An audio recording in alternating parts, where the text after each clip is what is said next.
Recently, I was lucky enough to have the chance to interview Annette Funicello, one of the original members of the Mickey Mouse Club, at her home in Los Angeles. I had met Annette before, but since I hadn't seen her in a while, I was kind of nervous and anxious all over again. What I forgot is that Annette can make anyone feel totally comfortable. You'll see what I mean. Annette, I'm here talking with Annette Funicello, and I'm so happy to be here. Thank you for letting me visit. It's my pleasure. Thank you. First of all, how are you feeling? We're all thinking about you. How do you feel? I feel great. I really feel great. And from the waist up, you'd never know anything was wrong. I just have a problem walking. And, you know, that's because of the nerve endings. Right. And it's that MS thing, you know. Have the fans been supportive since you announced your fight with multiple sclerosis? Oh, the outpouring of support and love. And I get mass cards and prayers from all over the world. I mean, it's been overwhelming. So nice. As a matter of fact, the Disney studio every so often will package up a big, big envelope and they'll send it to me. Yeah. Were you surprised by how popular your show became? Yes. Whoever dreamed? I mean, here was a show in the 50s, an hour show in black and white. And no one ever dreamed. No one ever dreamed that a Mouseketeer would become a role model for so many children. How did you get selected to be on the Mickey Mouse Club? I was dancing in a little school recital, and Walt Disney was sitting in the audience, unannounced.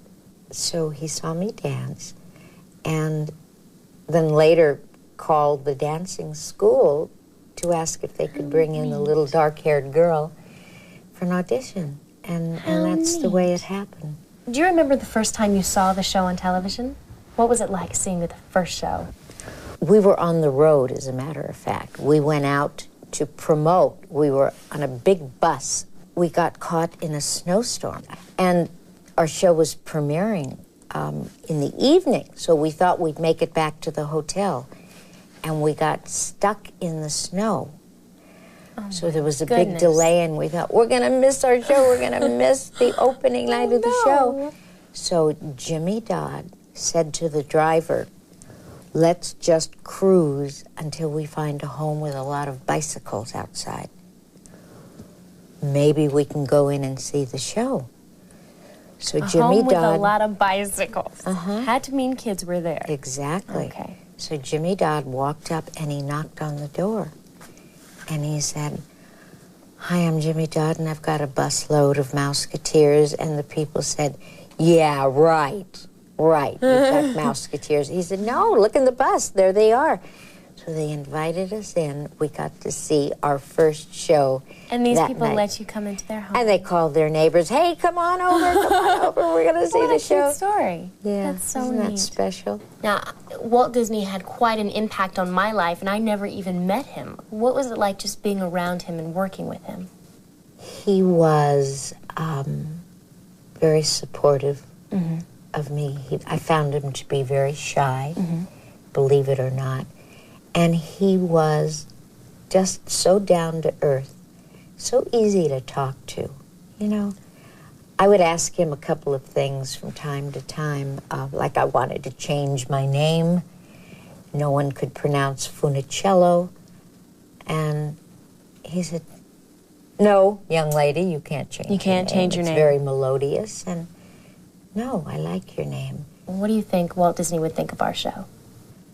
Ours was a show of the 50s, right? Right. Yours is a terrific show of the 90s, and I know that Walt Disney, being so many years ahead anyway, he would think it's sensational. I know he would. I have to tell you, you've been such an inspiration to me. Who inspired you? If you're asking me who I respected more than anyone, I, of course, would say my mother. She was my role model. I know how that is. My mother's one of my best friends. Me too.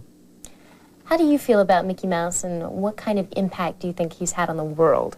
You know, I think that the word, the name Mickey Mouse, of course, is known all over the world. Oh, and all Walt over. Disney had such great insight because he puts a smile on the faces of all of us.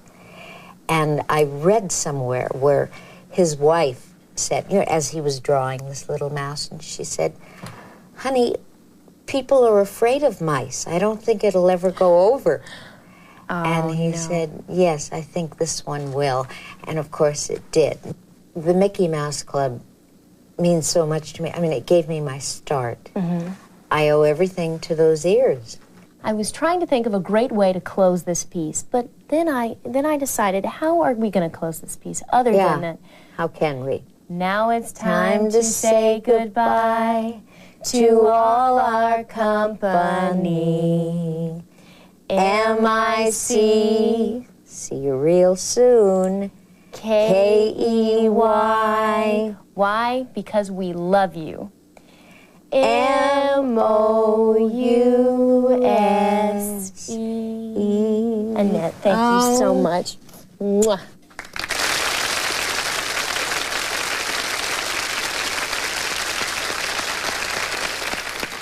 For me, talking with Annette was like hanging out with one of my friends. After a while, I forgot all about the camera and just thought about what a warm and neat person she is. Annette, thanks again for sharing your thoughts and special memories with us.